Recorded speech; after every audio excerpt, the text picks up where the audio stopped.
You've probably heard that the 5 to 12 rep range is the sweet spot for muscle growth. But is it actually optimal or just convenient? Today we'll look at what the research really says about rep ranges, failure, and fatigue, and why the answer isn't as simple as you think. Let's set one thing straight from the get-go. Most rep ranges can work really well for hypertrophy, with some caveats, and I'll get to those in a second. The reason we know that most rep ranges can work pretty well for hypertrophy is a systematic review by Schoenfeld and colleagues that compared lower load training to higher load training, or higher rep training to low rep training. When looking at these studies that measured hypertrophy, it seemed that anywhere from around 25 to 30% of your 1 rep max to close to 90% of your 1 rep max works similarly well for hypertrophy, provided you go to failure or at least very close. In fact, research so far has broadly suggested that as long as you're doing at least 4 reps per set, you're likely good for hypertrophy if you're going to failure. Likewise, as long as your reps are somewhere below around 50%, you're also good for hypertrophy, provided you're going to failure. But that's where the biggest caveat comes in.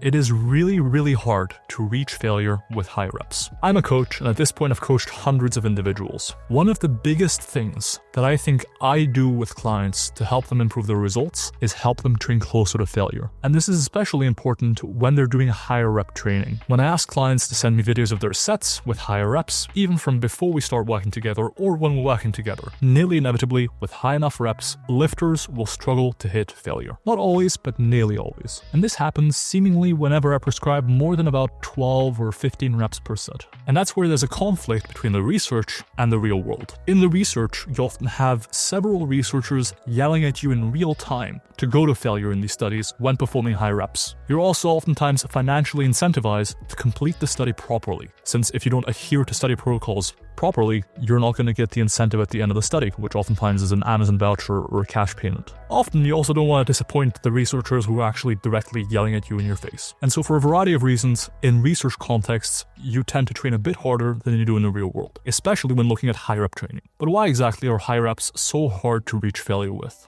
There's likely a few reasons. First, if you've ever done high reps on leg extensions, for example, you'll notice that really burns the quadriceps. As you go higher and higher in reps, you hit rep 8, rep 10, rep 12, rep 15, rep 20, you'll notice that there's an increasing sense of burn in the muscle. It's what most people refer to as the buildup of lactic acid in the muscle, although lactic acid actually has next to nothing to do with it. And that's actually a common misconception about the burn overall. But I digress. There is certainly a feeling of burn in the muscle. The second thing that happens with high reps, especially when you select the wrong exercises for that rep range, is getting really out of breath. And that's simply because higher rep ranges involve higher energy expenditure, which requires more oxygen to be shuttled around your body to aid in energy metabolism. If, for example, you can squat 315 for 10, energy expenditure scales pretty well with the amount of work being done. Let's say you can squat 500 for 1. When you squat 400 pounds for 5 reps, you're doing around 2,000 pounds of volume load. When you squat 225 for 25 reps, you're doing around double that work, which in turn means more oxygen needs to be circulated around your body, which in turn means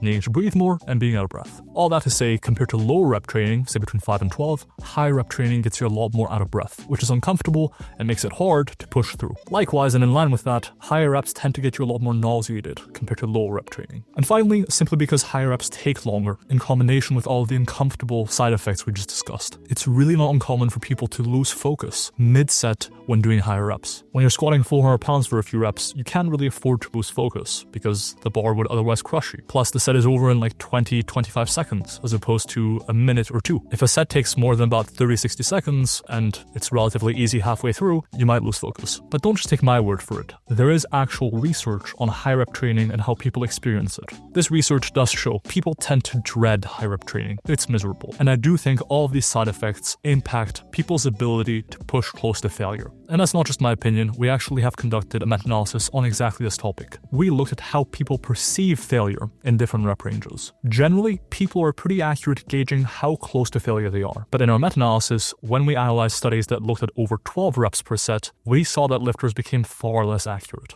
In fact, by the time you get to 20, 25, 30 reps, oftentimes lifters underestimate themselves by 3 to 5 reps in terms of how close to failure they think they are. And that's where the 5 to 12 rep range comes in. Because ultimately, training close to failure is really important for hypertrophy. If there are two things in trying to build muscle, we can be pretty confident in the gym will lead to more growth. One is training with more volume generally, and the second one is training closer to failure. A meta-analysis by Robinson and colleagues clearly showed the closer you take a set to failure, the more growth it generally causes. Training to failure takes no additional time, but it does seem to really increase how much muscle growth you see. So when I'm training or when I'm coaching someone, I really try to make sure they're training as close to failure as we intend. In order to do this, I think we need to set up short but manageable sets. Sets of 5 to 12 reps generally results in short but manageable sets. Because the total volume load or work done during that set isn't quite as high, you typically don't get as out of breath. That oftentimes then also reduces how much rest you have to take between sets before you feel ready for another hard set, which in turn then leads to you being able to do more total sets, which should lead to more hypertrophy, on top of making it easier to train close to failure. The lower number of reps also reduces the burn, again making it easier to push to failure. Training in the 5 to 12 rep range also makes it hard to lose focus, since if you're doing, say, a set of 5 on squats, it's hard to lose focus when you're about to get crushed. And you know what follows exactly this logic when it comes to rep ranges and training to failure? MyoAdapt, the app I co-founded to help you apply the science from this channel. It builds evidence-based routines around progressive overload and smart exercise selection. It lets you emphasize the muscles you care about and tracks progress automatically. You can train anywhere, at home or in a gym, in as little as 15 minutes, and switch between locations seamlessly. Head to MyoAdapt.com and use code WOLF for a free 2-week trial. If you'd prefer to work with me directly, you can also apply for one-on-one coaching, where I'll work with you to optimize your training, nutrition, and recovery. Big thanks as always to Rascal Apparel for supporting the channel. You can use code WOLF for 10% off their training gear at rascalapparel.com. But what about fatigue? Do higher rep sets fatigue you more or less than lower rep sets? Well, research actually generally suggests that training with higher reps per set is a bit more acutely fatiguing compared to, say, training in the 5 to 12 rep range. For example, in a study by Pareja Blanco and colleagues, they compared different rep and proximity to failure configurations and its effects on fatigue. Generally, as you'd expect, training closer to failure did lead to slightly higher fatigue.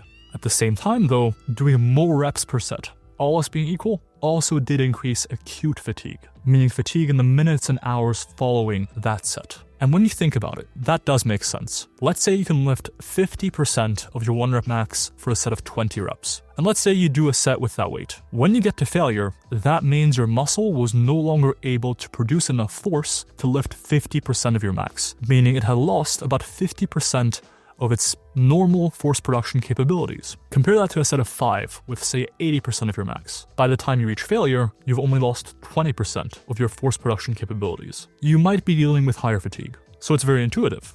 In the seconds, minutes, and hours following that set, you'll be dealing with a higher level of fatigue with higher reps versus lower reps. However, there is a big caveat to this. This doesn't necessarily mean that fatigue observed in the seconds, minutes, and couple hours after the workout means anything for tomorrow's workout. And indeed, I don't really want to fearmonger around higher reps being the most fatiguing thing you can ever do in fatigue maxing. Because the reality is, I don't think time scales of a few minutes or a few hours necessarily translate to the next few days. And to be frank, there are situations where I think higher reps can absolutely be worth doing. For example, let's say you're training in a home gym and all you have are dumbbells that go up to 50 pounds. In that case, going close to failure is way more important than the exact number of reps you do. And if all you have are light weights, you'll need to do high reps to get to failure. Failure is way more important than how many reps you do. It just so happens that usually going lower in reps makes it easier to reach failure. But in certain circumstances, it's all you got. Oftentimes when you're injured, you might be told by a medical professional not to go as heavy. Or you might notice that when you go too heavy, it kind of aggravates the injury a little bit. In the context of injury, that can absolutely be defensible. Likewise, maybe you just have a preference for going higher in reps. That is defensible as well. Similarly, you might have noticed that certain exercises just don't feel great if you go too low in reps. Things like lateral raises, bicep curls, cable pushdowns, more so isolation movements tend to feel a bit strange or even off when you do low reps. I don't personally think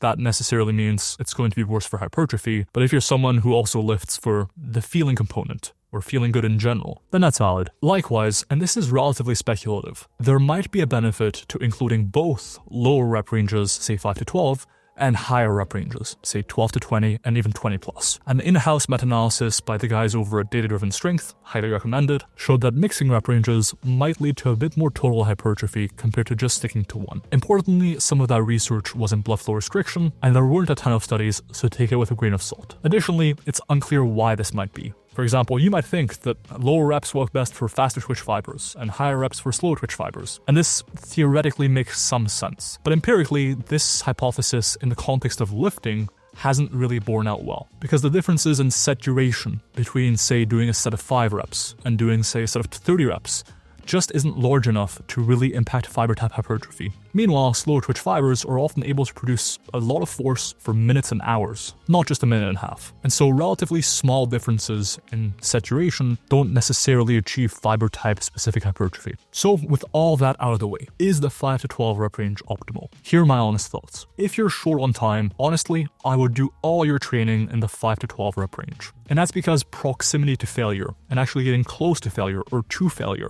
takes precedence over variation by a long shot. As I mentioned earlier, higher training volumes and training closer to failure are by far the two most important variables when it comes to hypertrophy, and we really want to emphasize and key in on training close to failure. We want to make sure that every single set you do in the gym, if you're time constrained, gets you a lot of stimulus. If you have more time in the gym, say you at least have a few hours in the gym every single week, I would recommend doing maybe 80% or so in the 5 to 12 rep range, and the remaining 20% in a slightly higher rep range, maybe 12 to 20, maybe 20 plus. The third recommendation I have is, if you're a lazy bastard, like me to be perfectly honest, I just end up doing most of my sets in the 4 to 8 rep range. Not because it's superior due to fatigue and calcium ions and anything like that, but rather because it's simply easier. Training the 4 to 8 rep range makes it almost brain dead to simply get close to failure. Because as long as you get heavy enough and your set takes at least 20 seconds, you're getting hypertrophy. And yeah, I'll occasionally do some higher rep training with isolation movements more so, but I mostly stick to this rep range, and I think that's defensible. Thank you for watching, and I'll see you in that next one.